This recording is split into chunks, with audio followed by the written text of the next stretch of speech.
Bonjour Madame Brohan. Bonjour.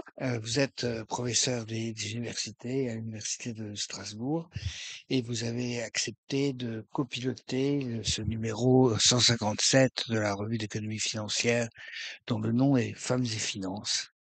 Parmi les trois copilotes, vous êtes la seule femme. Vos deux copilotes sont deux garçons, ce qui montre bien que ce sujet est un sujet d'intérêt général.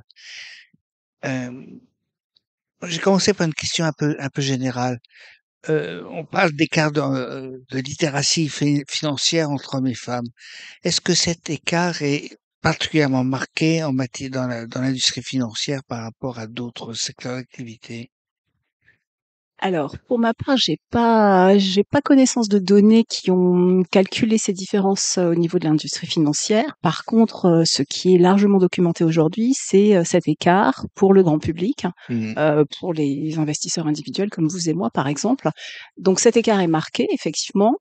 Mais ce qu'il faut savoir et qui est important, c'est que c'est un écart qui a été calculé sur la moyenne des connaissances financières des hommes et en face, on met la moyenne des connaissances financières des femmes.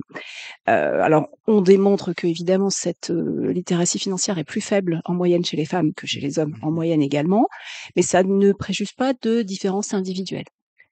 Et par ailleurs, j'ai travaillé récemment sur la littératie financière des couples, dans lesquels on Ah, compare, les connaissances financières de monsieur à celles de madame et ils sont effectivement naturellement, matchés par le mariage et donc par le fait qu'ils vont prendre des décisions financières, conjointes, on et il y a une l'espère. convergence dans le couple ou Alors là, c'est très intéressant. Les gens qui sont en couple ont un écart, ce qu'on appelle le légère? gender gap, qui est plus faible que celui de la population générale.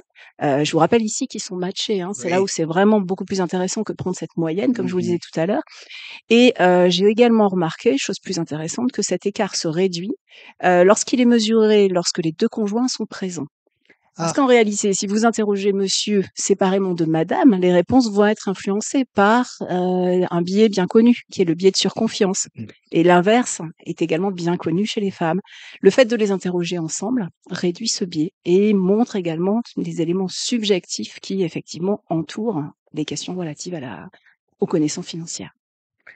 Heu, parmi, bon, c'est un sujet d'intérêt général, quelles sont les mesures qui vous paraîtraient utiles encore de prendre pour essayer de réduire cet écart, même si, heu, la vie de couple semble le réduire en soi-même?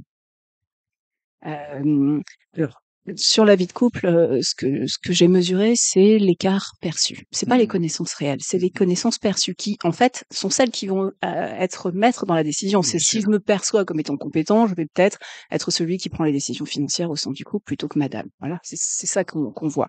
Alors, par rapport à cette perception de compétence, c'est là-dessus qu'il faudrait jouer à Mmh. mon avis.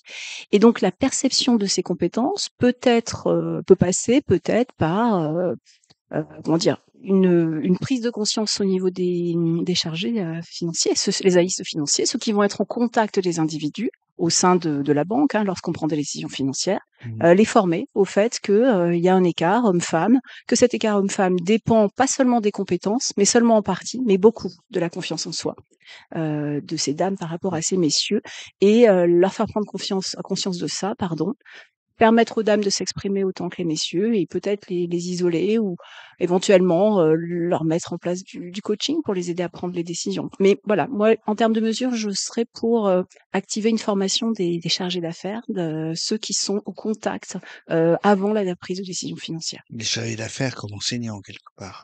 Voilà, c'est ça, effectivement. Ce qui est Va votre métier, falloir, c'est ce qui est les votre aider. profession de départ. En effet. Merci beaucoup.